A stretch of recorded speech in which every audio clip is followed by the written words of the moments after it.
Hello my dear students, जैसा कि आप सभी जानते हैं कि आपके रेलवे में जेई की वैकेंसी आ चुकी है, आरआरबी जेई की।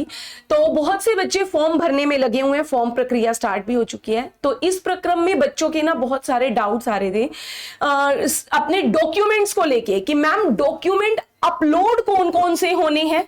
जी हाँ, डिफरेंस है कि डॉक्यूमेंट अपलोड कौन से होने हैं, एक ये।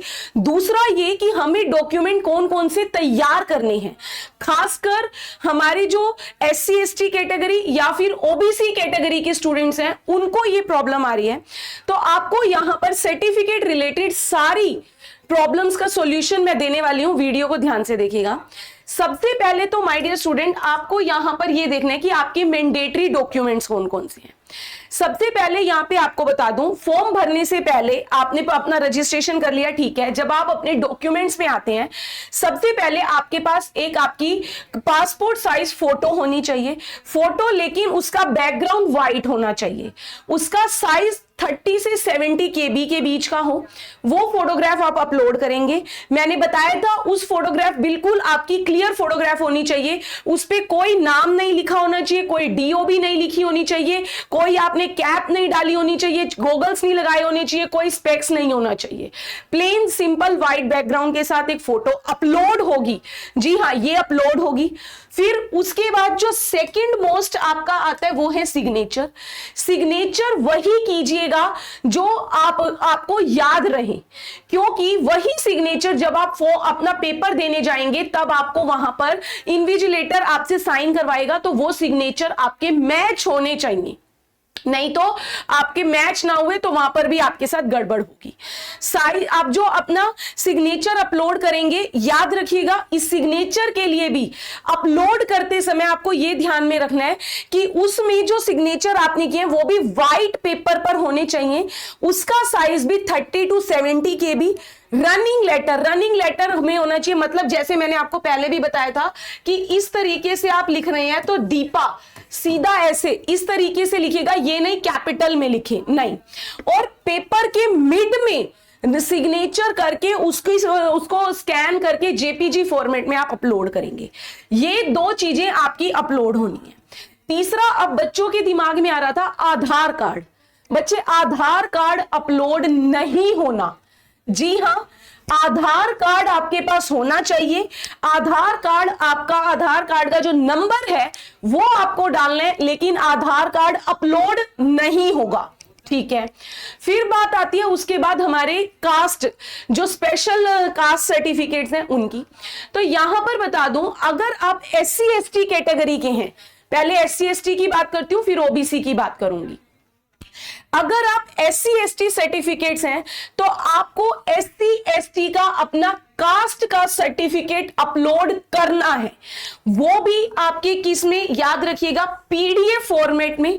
500 KB से ज्यादा साइज नहीं होना चाहिए। एससी एसटी का कास्ट का सर्टिफिकेट, और आपको बता दूं ये एससी एसटी का कास्ट का सर्टिफिकेट जो है ये आपका सेंट्रल का या रेलवे के फॉर्मेट का, ये बहुत इंपॉर्टेंट है बच्चे। ये जो सर्टिफिकेट है आपका कौन सा होना चाहिए, या तो आपका सेंट्रल का हो या फिर आपके रेलवे ने भी एक आपको दिया है, पूरा फॉर्मेट दिया है सेंट्रल या फिर रेलवे के फॉर्मेट पर। मैंने प्रॉपर मेंशन कर दिया है एससी एसटी सर्टिफिकेट कैसा हो, आपके सेंट्रल या फिर रेलवे के फॉर्मेट पर हो। अगर आप स्टेट का लगाते हैं, क्योंकि ये वैकेंसी आपकी बच्चा सेंट्रल की है, तो मान्य नहीं होगा। आपको सेंट्रल का लगाना होगा या रेलवे के अपने फॉर्मेट पे, ठीक है। तभी जाके आपको आपके जो ट्रैवलिंग अलाउंसेस हैं वो भी वहां पर वापस मिलते हैं, ठीक है। सेंट्रल या रेलवे का आपका होना चाहिए, ये याद रखिएगा, ठीक है। और अब बात आती है कि मैम ये डॉक्यूमेंट, ये जो सर्टिफिकेट है ये कितना पुराना होना चाहिए। तो एससी एसटी की बात करूं बच्चे, तो एससी एसटी का सर्टिफिकेट, जो कास्ट का सर्टिफिकेट है, अगर आपने सेंट्रल का बनाया हुआ है तो कास्ट सर्टिफिकेट पूरा एक ही जातीय प्रमाण पत्र जो है वो आपका लाइफ टाइम सेम रहता है। तो आपका कभी का भी सर्टिफिकेट बना हुआ है तो आप इसको अपलोड कर सकते हैं, बट याद रखिएगा सेंट्रल का हो, केंद्र का हो या रेलवे के अपने फॉर्मेट पर होना चाहिए, ठीक है। इसके बाद अब बात आती है हमारे ओबीसी कैंडिडेट्स की। इसके बाद किसकी आती है? हमारे ओबीसी कैंडिडेट्स की बात आती है। तो आपको अगर मैं ओबीसी कैंडिडेट्स के लिए खासकर ये पॉइंट आता है कि ओबीसी वालों के लिए कौन सा सर्टिफिकेट तैयार करना चाहिए, अपलोड नहीं, तैयार होना चाहिए, वो कौन सा। देखिए ये बोला भी था, अगर आपको ओबीसी के तहत अगर आरक्षण चाहिए तो आरक्षण के आधार पर नियुक्ति चाहने वाले व्यक्ति को यह सुनिश्चित करना होगा कि उसके पास जाति समुदाय प्रमाण पत्र है और आवेदन जमा करने की अंतिम तिथि पर क्रीमी लेयर में नहीं आता। जी हां, क्रीमी लेयर में नहीं आता, ये आपको ध्यान देना है। अब अगर मैं यहां पर ओबीसी वालों की बात करूं बच्चे, तो ओबीसी वालों को यहां पर दो कैटेगरी में बांटा जाता है। ओबीसी की यहां पर कौन सी आती है, दो कैटेगरी। एक तो सबसे पहली आती है ये एनसीएल सर्टिफिकेट, एनसीएल, और दूसरी आती है क्रीमी, सीएल जिसे आप कहते हैं। दूसरी कौन सी आते हैं, सीएल आते हैं, क्रीमी लेयर, इसे हम कहते हैं आपका क्रीमी लेयर। ठीक है, सीएल क्रीमी लेयर और आपके एनसीएल यानी कि नॉन क्रीमी लेयर। अब इसमें डिफरेंस क्या होता है, अगर आपकी ये जो सर्टिफिकेट है ओबीसी वालों का, ये अगर मैं बताऊं, ये जो मेन आपका डिपेंड करता है आपकी वार्षिक आय पर, एनुअल, पूरी फैमिली की एनुअल इनकम पर। अगर बच्चे आपकी इनकम 8 लाख से ज्यादा है, वार्षिक आय 8 लाख से ज्यादा है, तो आप आएंगे क्रीमी लेयर में, और क्रीमी लेयर वालों को ओबीसी का कोई भी रिजर्वेशन का फायदा नहीं मिलता। जी हां, ये बता दूं, ओबीसी के हैं, अदर बैकवर्ड क्लास के हैं, और अगर आप आरक्षण का फायदा लेना चाहते हैं तो अदर बैकवर्ड क्लास वालों को रिजर्वेशन का फायदा तभी मिलता है जब आप नॉन क्रीमी लेयर में आते हैं, एनसीएल में आते हैं। ठीक है, और एनसीएल में आने के लिए एनसीएल का सर्टिफिकेट आपके पास होना चाहिए। ये सर्टिफिकेट अपलोड नहीं होगा। जी हां, जब आप फॉर्म भर रहे हैं तब ये सर्टिफिकेट अपलोड नहीं होगा, लेकिन ये सर्टिफिकेट आपके पास तैयार होना चाहिए। और अब इस सर्टिफिकेट के बारे में बता दूं, ये सर्टिफिकेट सिर्फ उनका बनता है जिनकी एनुअल इनकम 8 लाख से कम की होती है। ठीक है, और ये सर्टिफिकेट भी आपके सेंट्रल के फॉर्मेट पर होना चाहिए, सेंट्रल या फिर रेलवे के फॉर्मेट पर हो। और सबसे बड़ी इंपॉर्टेंट बात, हालांकि वो कहता है कि ये एनसीएल का सर्टिफिकेट 3 साल तक वैलिड होता है, बोला ये जाता है कि 3 साल तक वैलिड है, लेकिन मैं आपको बता दूं कि ये आपका बहुत ज्यादा पुराना ना हो।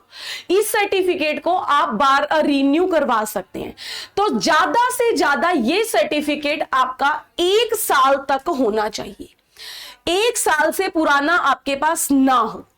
अब जैसे आपके फॉर्म भरने की जो लास्ट डेट है, आवेदन जमा करने की, ये जो गाइडलाइंस है ना, ये आपके रेलवे के द्वारा ही दी गई है। आवेदन जमा करने की अंतिम तिथि पर क्रीमी लेयर में नहीं आता हो। डीवी के दौरान ऐसे उम्मीदवारों को अपना मूल ओबीसी एनसीएल सर्टिफिकेट प्रस्तुत करना होगा। ठीक है भाई, आपको अपना ये सर्टिफिकेट डीवी के दौरान दिखाना होगा। और डीवी के दौरान आप सोचे कि अभी नहीं बनवाते मैडम, बाद में बनवा लेंगे, तब गड़बड़ होगी, क्योंकि ये सर्टिफिकेट आपकी जो मैंने वैलिडिटी बताई कि 1 साल से ज्यादा पुराना मत बनवाइएगा, वो जो है ना, वो आपकी वहां से काउंट होगी जो लास्ट डेट फॉर्म भरने की है, वहां तक में उस डेट से तक आपका 1 साल से ज्यादा पुराना ना हो। जैसे अगर आप 30 तारीख से आपके फॉर्म भरने शुरू हुए हैं, अगर मान लीजिए सपोज टू बी कि आपका 28 अगस्त तक फॉर्म भरे जा रहे हैं, तो 28 अगस्त से 1 साल से ज्यादा पुराना ना हो। रीजन भी पता है इसका क्या है, क्योंकि जब आप एनसीएल का सर्टिफिकेट बनवाते हैं, तो एनसीएल का सर्टिफिकेट जब अपने सेंट्रल से बनवाने जाते हो, केंद्र से या रेलवे के फॉर्मेट पर, तो वहां पर ना आपको 3 मेन डॉक्यूमेंट अपलोड करने होते हैं। जी हाँ, ये सर्टिफिकेट आप अपना ऑनलाइन भी बनवा सकते हैं और अपने जो आपके तहसीलदार हैं वहां जाकर भी आप अपना बनवा सकते हैं। तो वहां पर आपको बताऊं, जब आप ये बनवाने जाएंगे तो 3 और डॉक्यूमेंट आपके लगेंगे। कौन कौन से? एक तो सबसे पहला आपका रेजिडेंटल प्रूफ। जी हाँ, रेजिडेंटल की आप उस जगह के मूल निवासी हैं, एक वो लगेगा। दूसरा आपका आय का, यहां पर दूसरा कौन सा? आय, वार्षिक आय का सबूत लगेगा। ये जो आपने बोला है ना 8 लाख से कम, इसका आपका सबूत एनुअल ईयर आपका एनुअल इनकम सर्टिफिकेट अपलोड होगा, ठीक है। ये जब आपके अपलोड होंगे तब जाके आपका ये एनसीएल का सर्टिफिकेट बन पाएगा।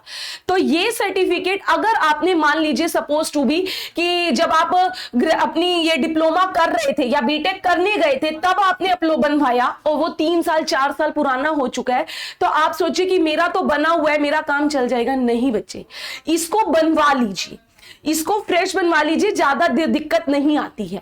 तो ओबीसी वाले अगर आप आरक्षण लेना चाहते हो तो आपको ये एनसीएल का सर्टिफिकेट अपना तैयार करना होगा। डीवी के दौरान आपको इसकी जरूरत पड़ेगी।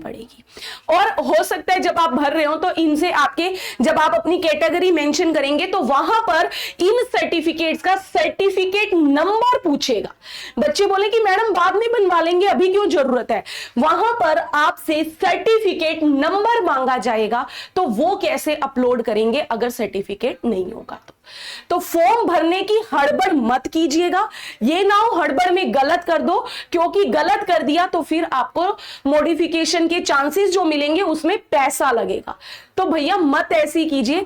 तो अगर आप अपनी कोई आरक्षण लेना चाहते हैं, मैंने आपको बता दिया कि आपको कौन कौन से सर्टिफिकेट्स अपलोड करने हैं, तो इन चीजों का ध्यान रखिएगा। एसटी एसटी का सर्टिफिकेट आपका पूरा लाइफ टाइम सेम रहता है, कोई दिक्कत नहीं आएगी, वो अपलोड करना होगा भाई। ओबीसी का सर्टिफिकेट अपलोड नहीं होगा, सर्टिफिकेट नंबर मांगेगा, लेकिन उसके लिए आपके पास एनसीएल का सर्टिफिकेट हो। सीएल वालों को जिनकी क्रीमी लेयर है, 8 लाख से ज्यादा आए हैं, उनको ये ओबीसी का आरक्षण का फायदा नहीं मिलेगा। ठीक है भाई, ये डॉक्यूमेंट्स अपने तैयार कर लीजिए, ये आपके रेडी होने चाहिए। उसके बाद फॉर्म भरिएगा और ध्यान से फॉर्म भरिए। और आप लोगों को बता दूं, इसको अगर आपको ये आरआरबी की तैयारी पूरी अच्छी फ्लैश करनी है तो हमारा आरआरबी जेई का सीबीटी 1 और 2 का इलेक्ट्रिकल, मैकेनिकल, सिविल तीनों ब्रांचेस का बैच जो है वो केजीएस ऐप पर आ चुका है, आप इससे जुड़ सकते हैं। और यूट्यूब पर फ्री 3 बजे मेरी क्लास चलती है, उस पर भी जुड़ सकते हैं।